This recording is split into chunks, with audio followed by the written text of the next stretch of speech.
Baiklah anak-anak ustazah, bagaimana kabarnya? Semoga selalu dalam lindungan Allah Subhanahu wa taala. Baiklah, untuk materi konsultasi pembelajaran kita hari ini adalah kita akan membahas tentang fikih. Kenapa kita harus belajar tentang fikih? Supaya siswa mampu membedakan yang mana siswa mampu membedakan antara najis dan hadas, dan bagaimana cara membersihkan najis dan hadas. Baiklah, untuk materi pertama fikih kita sudah akan menjelaskan tentang perbedaan antara najis dan hadas. Berikut cuplikan video berikut ini. Baiklah anak ustazah akan menjelaskan tentang pengertian najis dan hadas. Najis dan hadas. Apa sih perbedaan antara najis dan hadas? Pertama, kita akan tentang pengertian najis dan hadas.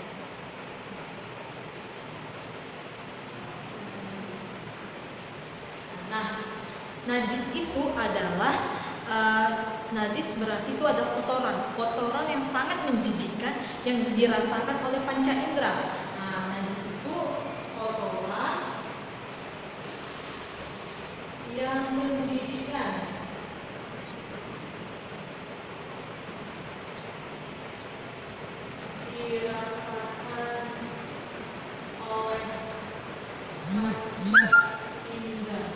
dirasakan oleh panca indera. Contohnya, ketika anak ustazah terkena najis kotoran burung, terasakan oleh tangan atau terasa oleh bagian tubuh kita yang terkenanya, itulah dinamakan najis. Najis itu adalah kotoran yang sangat menjijikkan. Yang kedua, hadas. Sedangkan hadas itu adalah seseorang yang tidak bersuci, tetapi hanya diketahui oleh dirinya dan Allah saja. Seseorang yang sedang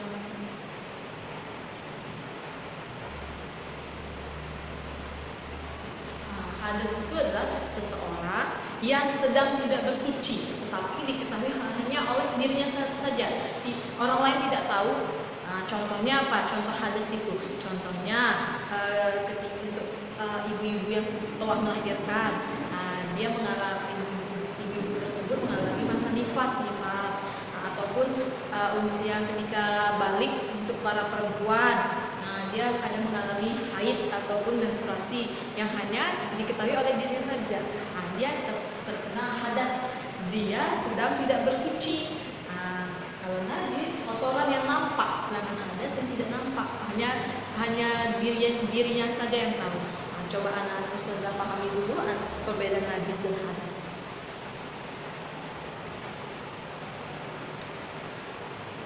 Oke, tadi ada perbedaan najis dan hadas. Perbedaan najis dan hadas. Lanjut kita yang B itu kita sudah mengetahui najis, sudah kita ketahui hadas. Sekarang yang B-nya kita harus tahu benda-benda apa saja yang termasuk najis, atau kegiatan apa saja yang termasuk najis.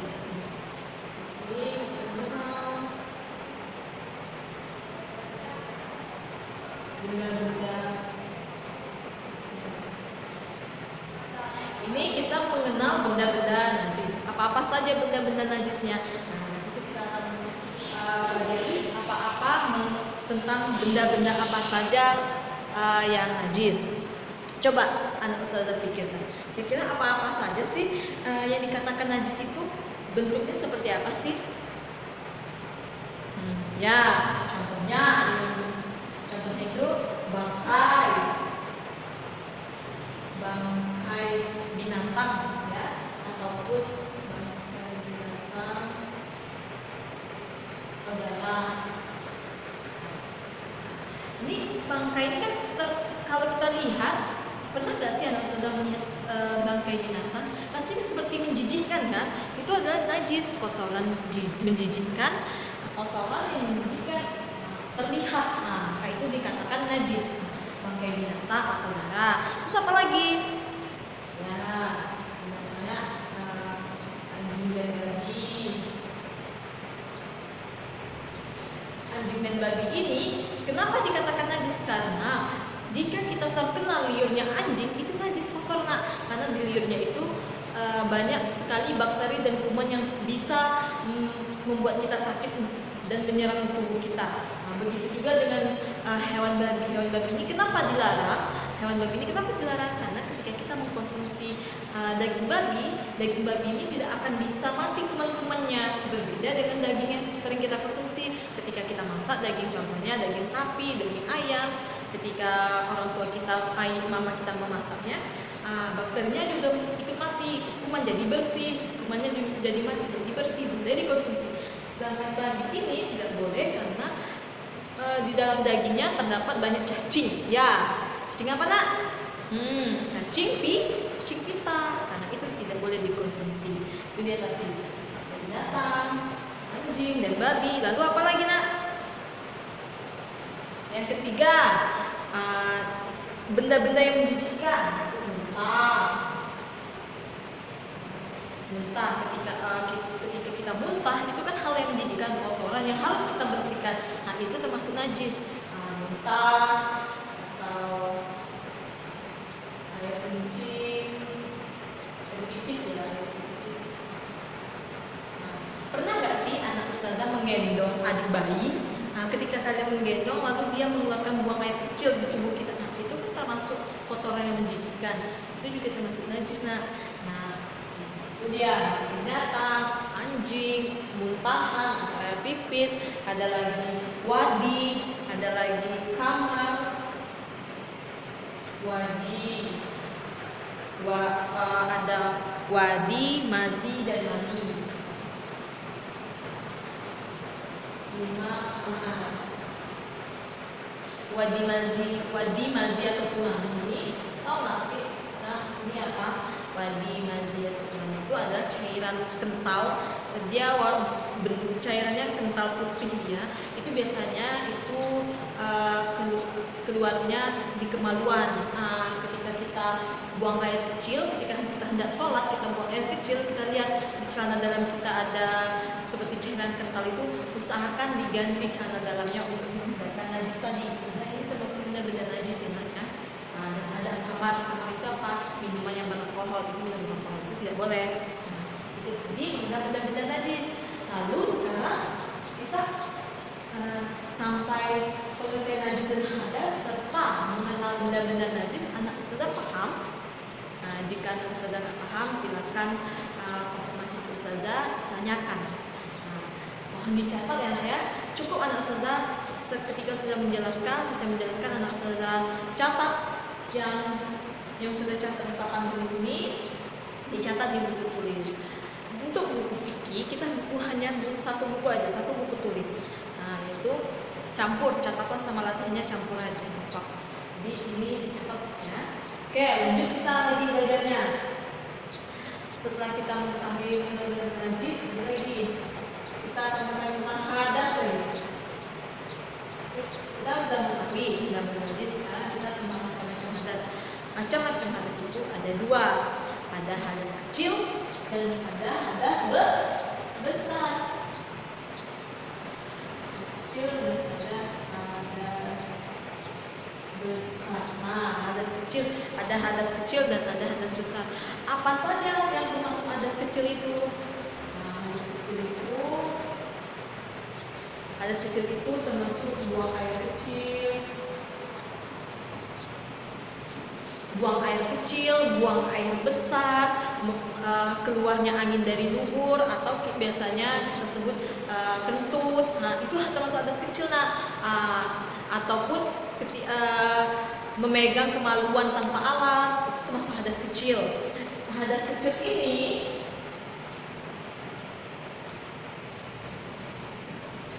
kecil ini cara membersihkan, cara mensucikannya cukup dengan cara berwudu.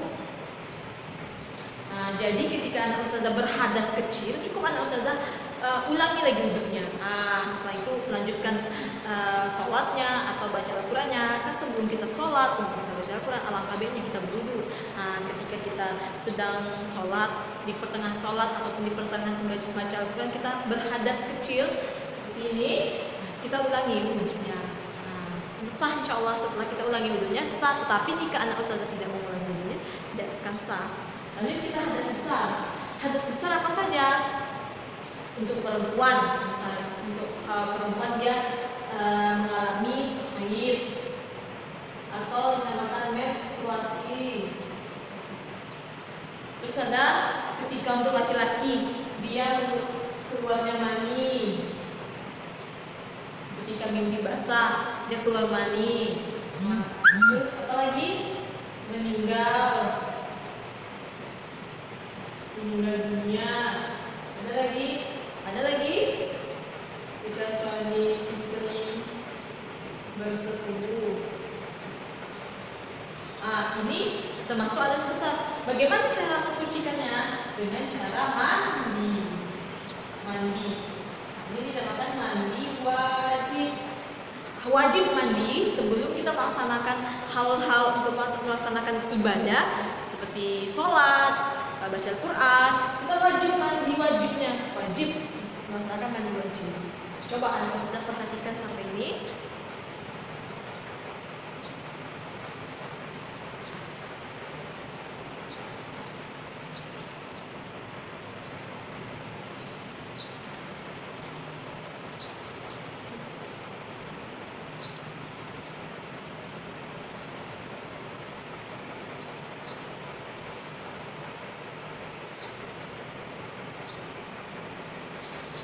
Sampai sini kira-kira anak sudah paham nggak? Oke, kita lanjut ya. Setelah hadas ini, setelah kita mengetahui macam-macam hadas. Meninggal dunia ini ketika kita meninggal, dikarenakan sebelum kita menguburkan mayat, kita wajib memandikannya. Setelah kita memandikan, kita uduin, kita uduin orang mayat itu. Wajib itu. Sebelum kita kuburkannya. Setelah kita belajar tentang macam-macam hadas, benda-benda najis, kemudian hadas. Setelah itu kita akan belajar lagi bagaimana cara membersihkannya. Di D ya. D itu adalah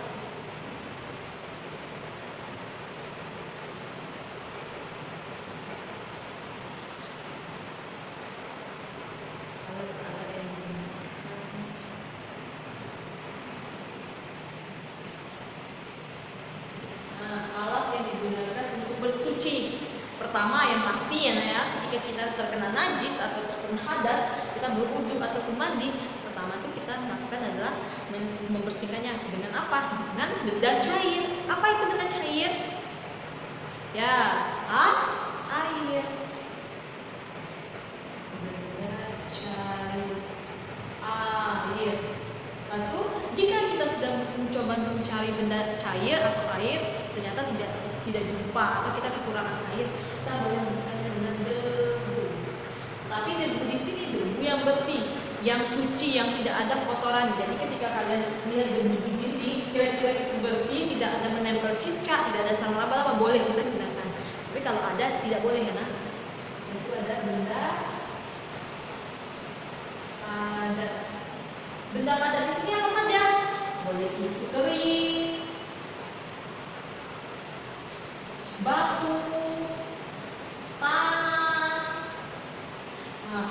Yang pastinya tisu, batu, tanah, daun-daun, tapi yang harus suci.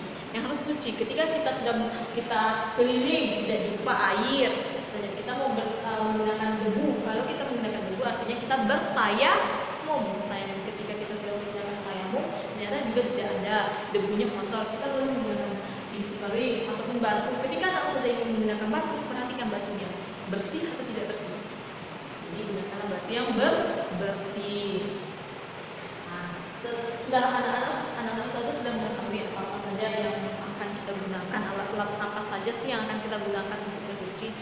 Ada benda cair, ada debu, ada benda padat. Di sini tentu kita nggak tahu kan, benda cair itu banyak, air itu banyak. Ada air suci yang mensucikan, ada pula air suci tetapi menyucikan. Nah, kita akan belajar macam-macam.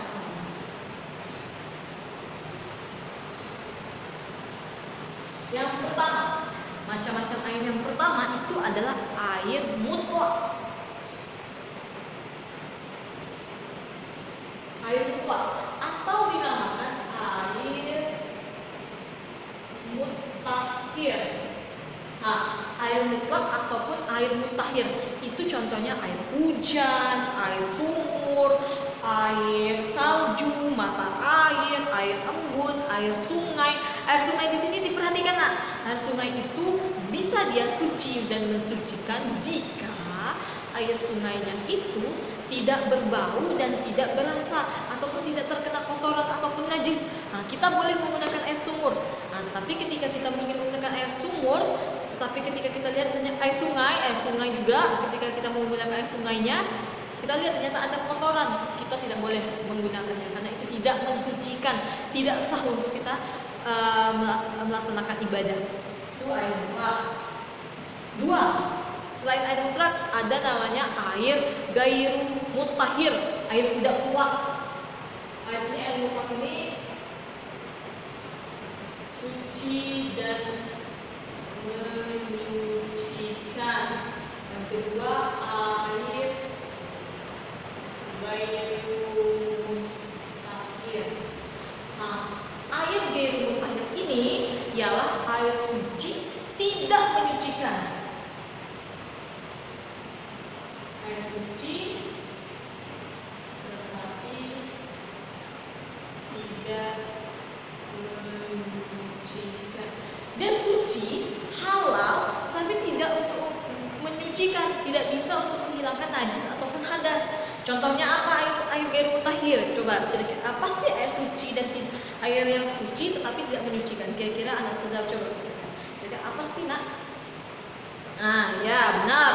Contohnya air kopi, air yang berasa, contohnya air kelapa, air sirup, air teh itu suci, nak, suci, halal diminum, tetapi tidak bisa untuk menyucikan, untuk menghilangkan najis ataupun hadas. Nah, itu dia air suci tetapi tidak menyucikan. Yang ketiga lagi yang ketiga itu air mutanajis.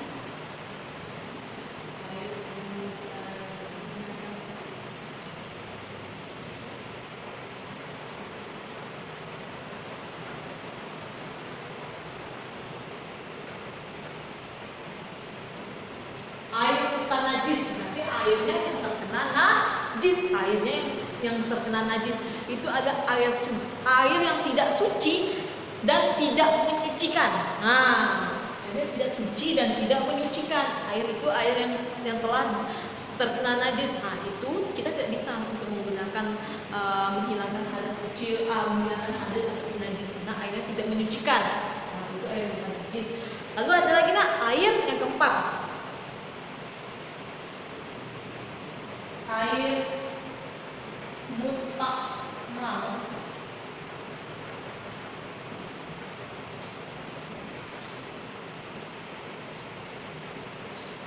Nah, air mustakmal ini adalah air yang telah dipakai.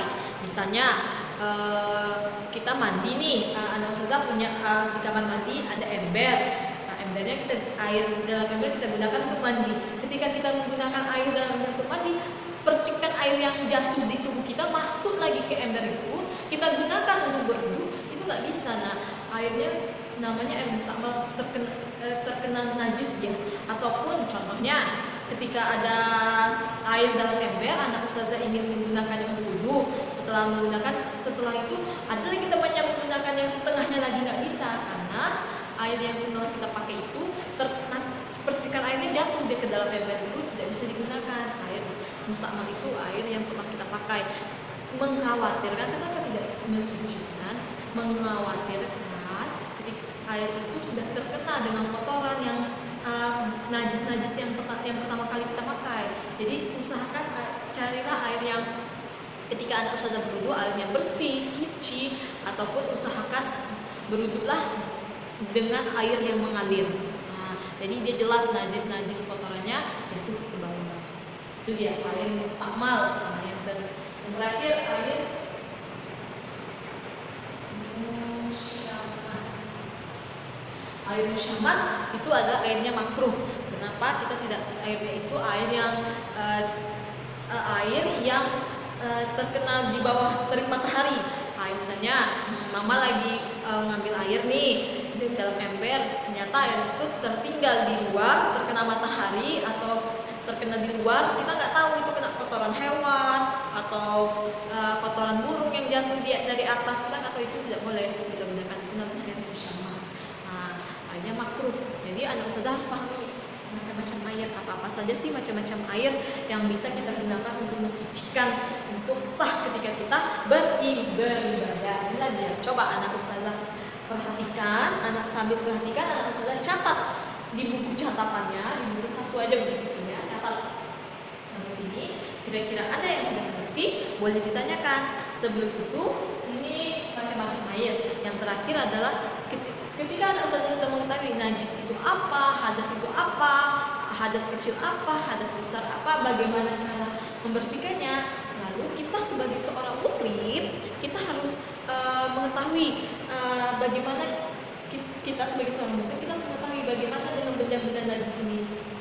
Karena anak ustazah sudah ajarkan, sudah menjelaskan, inilah benda-benda najis. Jadi ketika anak ustazah melihatnya, jangan disentuh. Ketika kalian berjalan ada bangkai nih, kalian sentuh, jangan. Tidak boleh menyentuh. Sebagai seorang muslim dengan benda-benda najis itu tidak boleh menyentuh. Kenapa? Karena dia kan najis. Ketika anak ustazah tidak sengaja untuk menyentuhnya, segeralah untuk menyucikannya, membersihkannya. Tidak boleh menyentuh.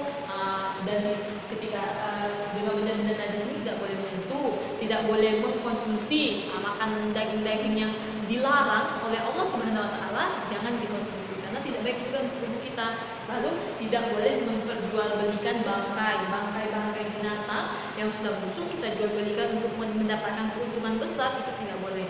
Jadi anak ustazah pahami fikih ini, semoga apa yang ustazah jelaskan anak ustazah pahami, mengerti. Ustazah harapkan semoga di konsultasi berikutnya kita bisa berjumpa, dan anak ustazah yang tidak paham boleh bertanya langsung, dan silakan anak ustazah catat. Setelah anak ustazah catat, ustazah akan memberikan tugasnya untuk anak ustazah. Ada tugasnya itu buka bukunya halaman 14 halaman 14 ada soal hots.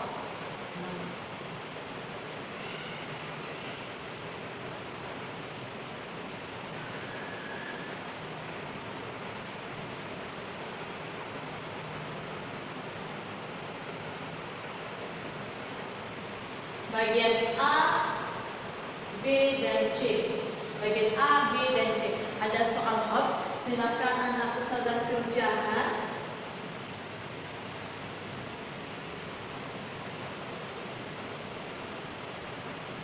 Kerjakan di buku tulis.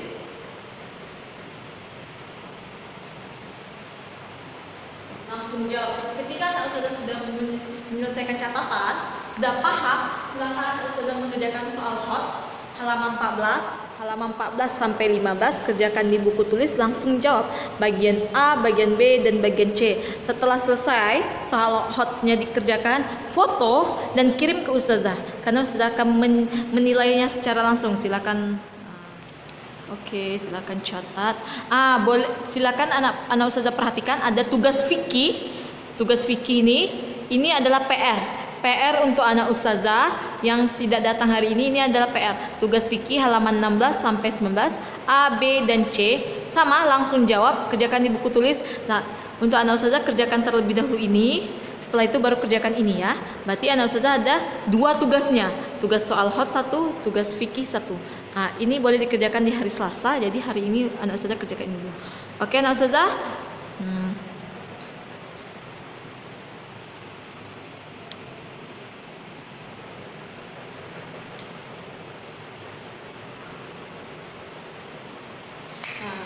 Baiklah, cukup sekian materi pembelajaran kita tentang fikih. Untuk hari Kamis kita akan belajar matematika. Jadi saya harapkan anak sudah membawa buku matematika. Semoga apa yang saya ajarkan bermanfaat dan berfaedah. sudah akhiri, wabillahi taufiq wal hidayah. Wassalamualaikum warahmatullahi wabarakatuh.